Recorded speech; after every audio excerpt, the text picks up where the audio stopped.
दीप अमावस्येला, आषाढ अमावस्येला प्रत्येक आईने आपल्या मुलांवरून ही एक वस्तू ओवाळून टाकायची आहे. यामुळे मुलांची सर्व क्षेत्रात प्रगती होईल. त्यांच्या मागे लागलेली इडापिडा निघून जाईल. त्यांच्या कामात, शिक्षणात येणाऱ्या अडचणी दूर होतील. त्यांच्या मागे जर का वाईट बाधा लागलेली असेल, वाईट गोष्टी लागलेल्या असतील, त्या दूर होतील. मुले जर का ऐकत नसेल, खूप चिडचिड करत असतील, काही करून कळत नसेल किंवा त्यांना शांत करता येत नसेल किंवा प्रत्येक अमावस्येला मुलं त्रास देत असतील, आजारी पडत असतील, वाईट बाधा असल्यासारखं करत असतील, अशा वेळेस प्रत्येक आईने आपल्या मुलांसाठी हा एक उपाय आवर्जून करायचा आहे. नमस्कार, श्री स्वामी समर्थ सर्वांना.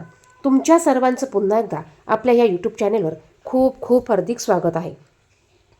दीप अमावस्या 2026मध्ये 12 ऑगस्ट 2026 वार बुधवार या दिवशी आली आहे.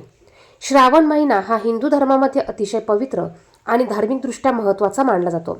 या महिन्याच्या आदल्या दिवशी येणाऱ्या अमावस्येला विशेष महत्त्व प्राप्त आहे आणि या अमावस्येला दीप अमावस्या किंवा आषाढ अमावस्या म्हणून देखील ओळखलं जातं. या दिवशी आपल्या घरातील सर्व दिव्यांची पूजा करण्याची परंपरा आहे आणि त्याचप्रमाणे या दिवशी पितृदोषासाठी पितृ उपाय केले जातात. मुलांसाठी त्यांची निगेटिव्ह ऊर्जा दूर करण्यासाठी, लागलेली नजर दृष्ट काढण्यासाठी हा दिवस अतिशय महत्त्वाचा मानला जातो. आता तुमच्या घरात एक मूल असू द्या, दोन असू द्या, मुलगा असू द्या किंवा मुलगी असू द्या, मुलं लहान असू द्या किंवा मोठे असू द्या, सर्वांसाठी तुम्ही हा उपाय करू शकतात. जर का घरामध्ये आई नसेल तर वडील मुलांसाठी हा उपाय करू शकतात किंवा आजी देखील हा उपाय करू शकतात. मासिक अडचण असेल तर उपाय तुम्हाला करता येणार नाही. सुतक असेल तर उपाय तुम्हाला करता येणार नाही. बघा, अमावस्या तिथीच्या दिवशी सकाळी लवकर उठायचं आहे. अंघोळीच्या पाण्यात काही विशिष्ट वस्तू टाकून तुम्हाला अंघोळ करायची आहे. देवघरातील देवपूजा तुम्हाला छान करून घ्यायची आहे. उंबरट्यावर हळदीचं लेपन करा. दाराला आंब्याच्या पानांचं तोरण लावा आणि हा उपाय तुम्हाला दुपारी 12 वाजेच्या आतमध्ये करायचा आहे. बघा, शक्य झाल्यास हा उपाय तुम्ही दुपारी 12 वाजेच्या आतमध्ये करायचा आहे. तुम्हाला मुलं तुमची किती आहे त्यानुसार थोडासा तांदूळ घ्यायचा आहे, त्याचा भात शिजवायचा आहे. यामध्ये तुम्हाला मीठ घालायचं नाही, थोडासा भात शिजवायचा आहे आणि हा भात थोडा थंड झाल्यानंतर तुम्हाला एका कागदावर, पत्रवळीत किंवा द्रोणवर किंवा वाटीत काढून घ्यायचं आहे. जितकी मुलं असतील तितक्या वाट्या तुम्हाला घ्यायचा आहे आणि तितक्या वाट्यात तुम्हाला भात काढायचा आहे. 2 मुलं असतील तर 2 वाट्यांमध्ये भात काढा, 3 मुलं असतील तर 3 वाट्यांमध्ये भात काढा, 1 मुलं असेल तर एका वाटीमध्ये तुम्हाला भात काढायचा आहे. यावर थोडंसं आंबट दही घाला.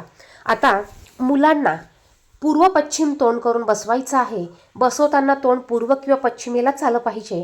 बसायला पाठ आसन टाका आणि त्यानंतर मुलांवरून तुम्हाला हा दही भात 7 वेळा उतरवून घ्यायचा आहे.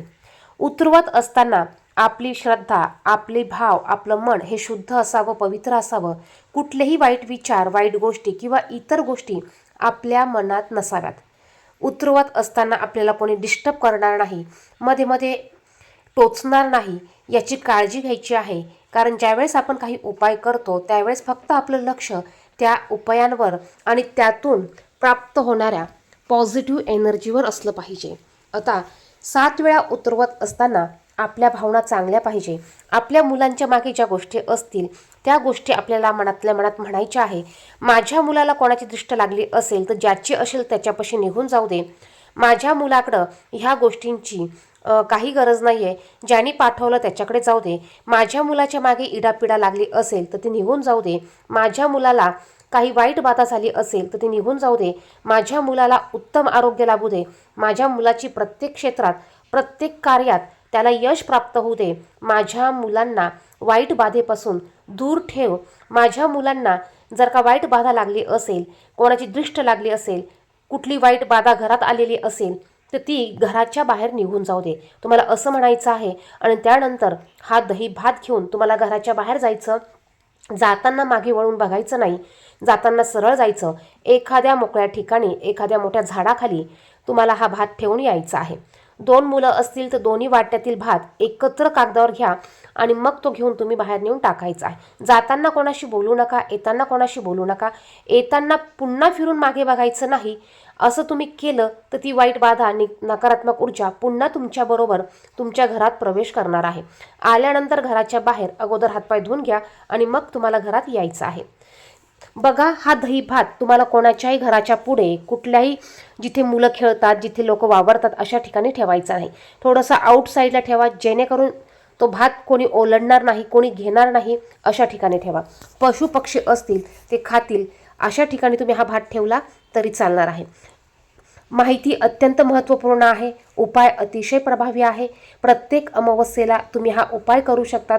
मुलांना जरी त्रास नसेल, तो त्रास होऊ नये यासाठी देखील तुम्ही हा उपाय अवश्य करू शकतात. आणि दीप अमावस्येला अतिशय महत्त्व असल्यामुळे आपण आवर्जून आपल्या मुलांसाठी हा उपाय करायचा आहे. या व्यतिरिक्त काही प्रश्न असतील तर कमेंट बॉक्समध्ये नक्की विचारा. धन्यवाद. श्री स्वामी समर्थ.